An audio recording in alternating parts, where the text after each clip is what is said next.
Hello mga kakla! For today's video, pupunta tayo ng SM Clark kasama ang aking mga kapatid at si Mudra. We're here sa SM Clark guys. Bibili kami ng mga regalo nila sa Pasko, di ba?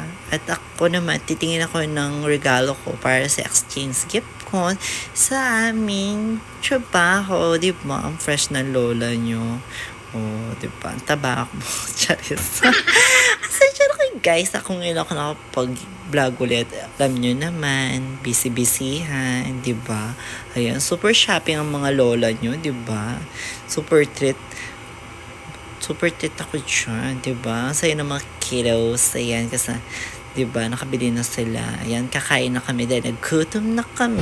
Nandito tayo sa Dainty. Ayan, ang sarap ng pagkain dito. Kaya, gumora na kayo. Perfect, diba? Ayan, kakain na kami. Ang sarap ng mga food. Kainan na. Porpok. Ayan. Tapos na kami kumain dyan. Kaya, uwi na kami mga akla. Okay, thank you for watching. Bye-bye. Gora.